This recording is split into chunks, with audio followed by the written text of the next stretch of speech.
past y'all's bedtime? Way. One time around, question, follow-up.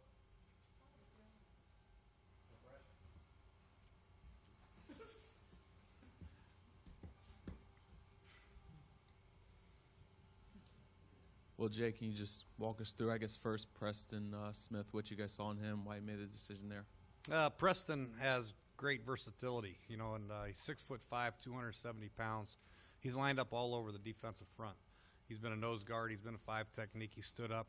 He can drop in coverage. You watch him at his pro day and at the combine, you see the athleticism that he has. We feel like he's still a young kid growing, and there's still a lot we can build upon with his body frame the way it is. Very long arms, explosive player, and there's a lot of spots that he can play. Is it outside linebacker that he'll start at, or where do you see him fitting in when you guys get on the field in next base week? defense, probably start out outside linebacker. But there's so much nickel nowadays that he can be a defensive end. He can stand up. He can be a 3 technique. There's a lot of different things he can do, which makes him so appealing to the eye. Because, like I said, he's 6'5", 270. He's got the strength to hold the point of attack. He's got the ability to rush the passer. And like I said, he's long and gets in passing lanes and can be disruptive that way. And then move on to Matt Jones with the second pick. What did you see in him? Well, Matt's a physical runner, and he's a downhill type runner. He's, we had him in for a visit a couple weeks ago, and we liked his attitude. We liked what he knew about football and his passion for the game and his running style. He's a little bit different than what we've had around here. He's a downhill, smash mouth type runner and physical kid, and he's a good kid and smart and Florida guy. Went to Armwood High School, kind of where I was from, and knew a little bit about him, and he's a good guy. You got a running back who pounds the pile, a big nasty offensive lineman. Is there a theme here to the way you want to steer this football team? Well, it looks that way, but we're just going to try to add tough physical players, and that's the whole motto here. We're trying to add tough guys that come in here, want to compete, and the tougher the better. And both those guys we added today, and of course adding Brandon yesterday. These are 3 physical guys that love to play and love to compete, and the more the merrier. You now are left with 7 picks rather than, I guess, 4. So just your thoughts on having those extra picks. Where generally would you like to use them?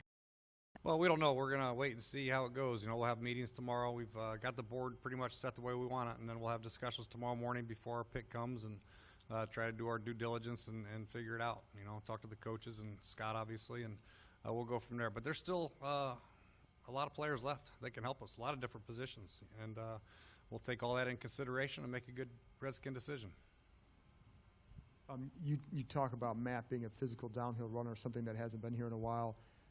How does Alfred fit into all this? As far as that, is it something that you felt that he can't do or wouldn't be able to give you enough? Alfred won't be affected. Alfred's still a running back here, and he's had 3 great seasons, and that won't change.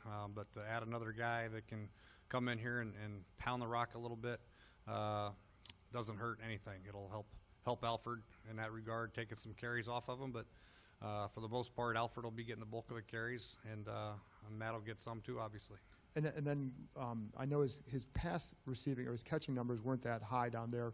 Some people think that something he can do just wasn't given enough. How do you feel how he translates to that area? We feel like he can catch. Like you said, he wasn't asked to catch a lot, but if you watch him at, his workouts, he's caught the ball fine. And Randy did a lot of work on him, Jordan, our running back coach, and feels like he catches the ball fine. But the big thing is if he can take the ball from the quarterback's hand, we'll stick it in his belly. He won't have to catch it too often. But, he's a good all-around player. He just hadn't asked to do that. I think he'd be a good core special team player, too, the toughness that he has and the way he plays. There's a chance he could play special teams, too. But we'll get him in here, find out what he can do well, and try to use it to our advantage.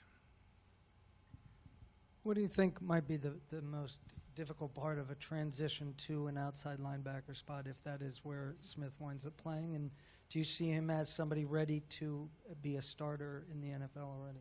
I think the transition should be easy for him because he's so athletic. That's one thing that drew us to him was his athleticism. When you watch him work out, he's got smooth hips and very good athlete, fluid. He can drop into coverage. He caught the ball like a tight end at his pro day, very athletic. So I don't think it'll be hard for him. Like I said, we're in base defense nowadays, very few times throughout the course of a football game, maybe 30% of the time, but he'll learn it. And he can also play 5 technique, which is good about him. He's 6'5", 270, like I said. His versatility is what drew us to him, and we'll find out a good spot to put him. I know Scott said on Monday that he had hoped to accumulate 10 picks or around there.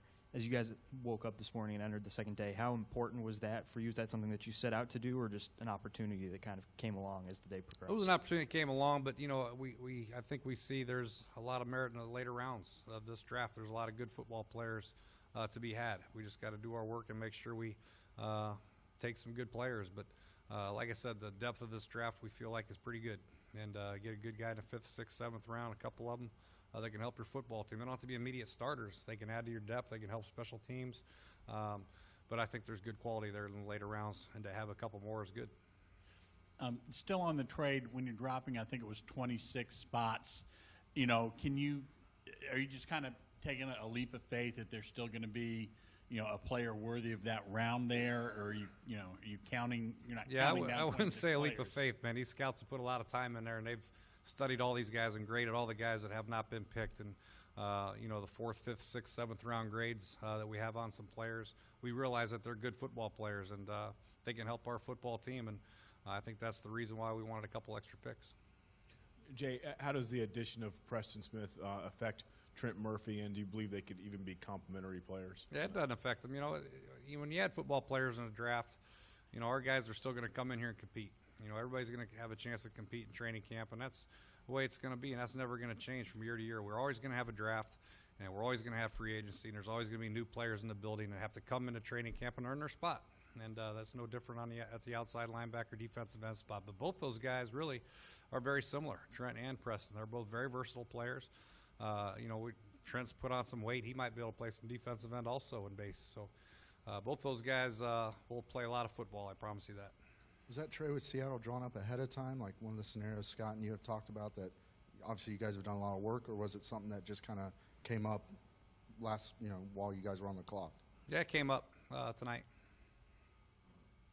Any other questions, guys? Thank you. Nothing?